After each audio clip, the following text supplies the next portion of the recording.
Hi, Karen from EdibleWildFood.com here.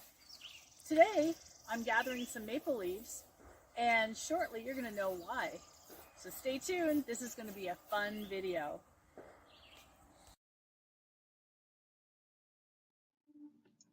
A couple of years ago, my eldest son, Trevor, spent a year in Japan. And the first three images you're going to see are some of the photography work that he did when he was there. This is Mount Fuji.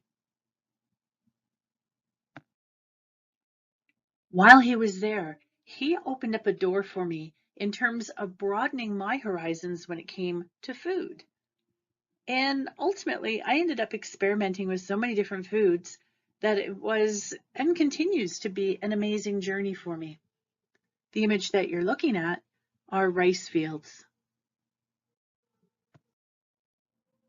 Whenever I go to a Japanese or Chinese grocery store these days, I feel like a kid being let loose in a candy store, checking out all the different aisles of new culinary possibilities and what I can do with those foods and blending them with wild foods.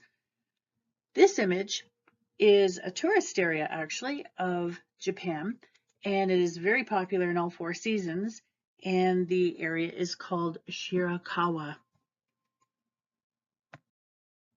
One day when I was searching Japanese websites, I discovered Hisakuni Kousendo, a small shop in Minouchi.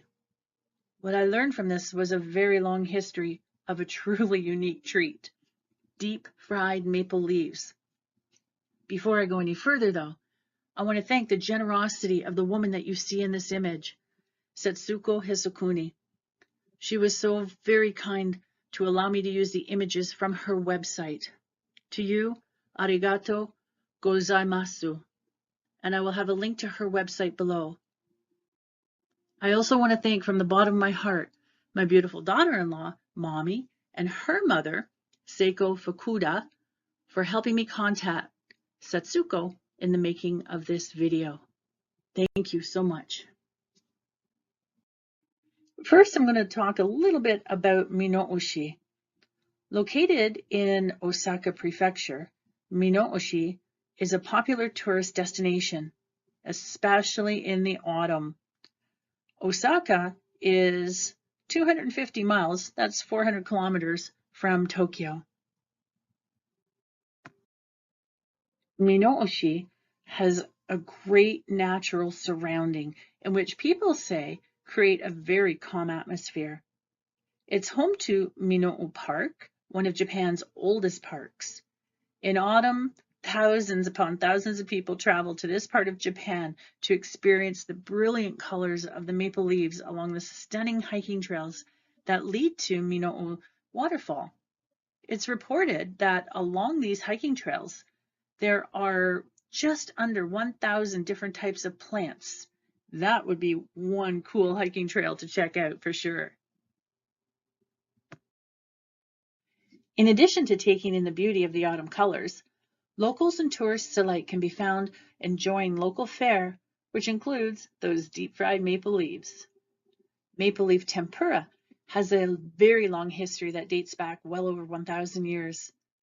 The mountain in Minouchi was a known Shogendo area, a syncretic mountain religion in Japan. Shogendo practitioners were especially moved by the sight of those beautiful maple leaves at that waterfall, and they were inspired to create a delicacy with those leaves. It didn't take long, and it quickly became popular over the decades. Now, ultimately, how they were in the beginning compared to nowadays could be very different in terms of taste, but make no mistake, this ultimately grew to be one of the most popular snacks and absolutely the most famous souvenir of this region.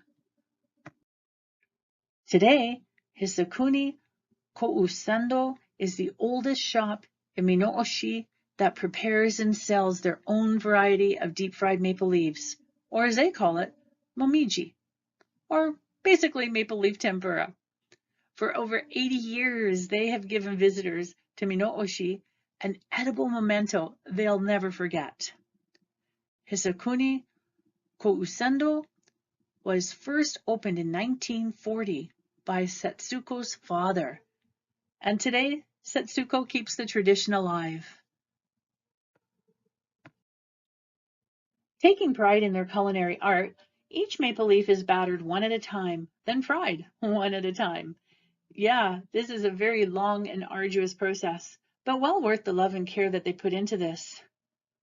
Once they have been deep fried and have strained a little bit, they place those deep fried leaves on a special cloth for several hours to make sure that any excess oil is gone, leaving a desirable crunch. The owners of this shop grow their own 150 pesticide-free maple trees in order to produce their maple leaf tempura. They pickle the yellow leaves using salt and store them for up to a year before actually using them. The salt both purifies and preserves the maple leaves. And of course, the preservation of the leaves means that they can provide this treat year-round. They only use yellow maple leaves because the leaves that have turned red have thicker and harder stems, and they tend to turn black when cooked. When I first learned of this incredible delicacy, of course, I had to give it a try. One thing is very different though. There is no way I can gather maple leaves in the autumn here in southern Ontario because there are very few good quality leaves in the autumn. Gall mites, those little red dots, tend to make their homes on the leaves every summer. And what leaves are not destroyed have those black tar spots that commonly appear. So I decided to gather maple leaves when they're in their prime to see if the green leaves can be used just as well as the autumn leaves. And of course, it worked. Now, inevitably, the yellow autumn leaves probably are best. After all, they have perfected this in Japan over hundreds of years. But for me, it's just not possible. So the good news, again, is that the green maple leaves work. And because oak and birch leaves are also edible, I have a batch right now in a sealed container that are being preserved with maple leaves. These will be very unique treats for my family at Christmas or early next year. Is there anything good about eating the maple leaves?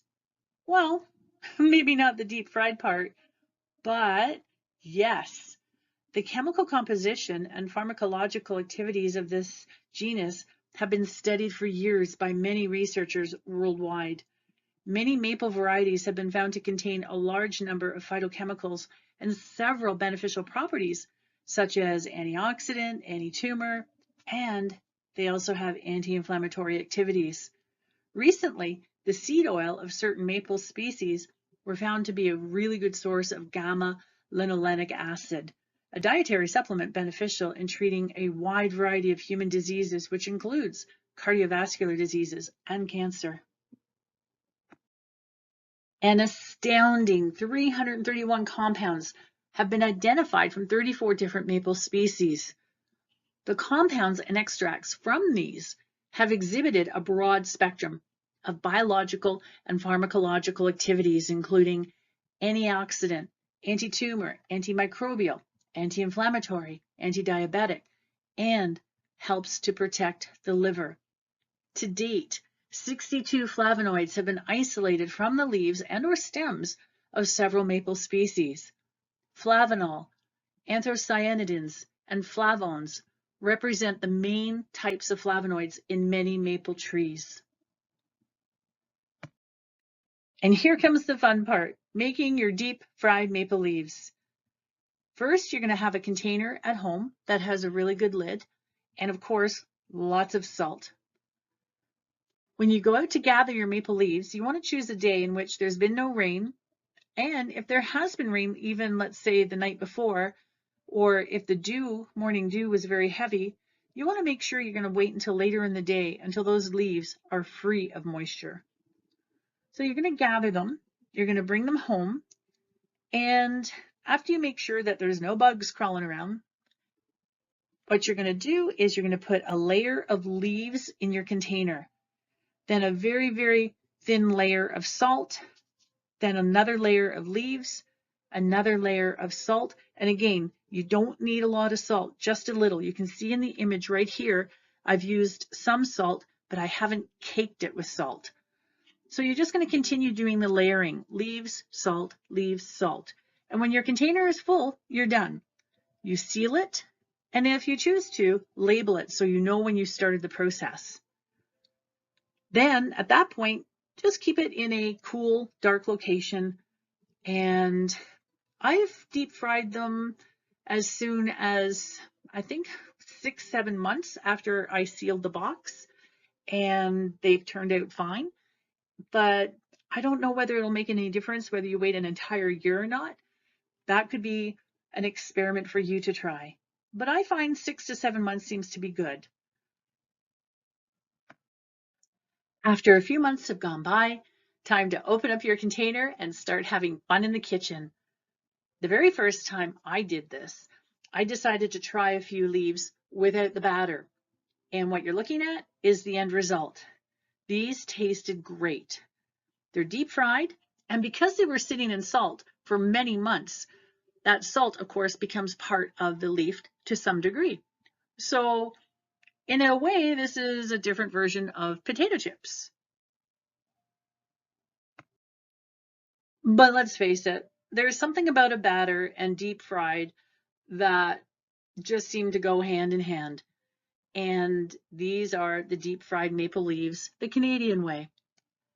They tasted great, and with a tiny bit of ice cream and some fruit on the side, it certainly made for a wonderful treat.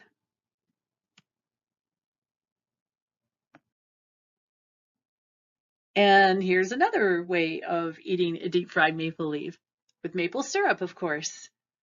This was really tasty. But there and again, you put maple syrup on anything, it's tasty. However, it still doesn't take away from the uniqueness and the joy of seeing people's faces when they have this served in front of them. There will be a link below to a blog I wrote about deep fried maple leaves, as well as to the recipe.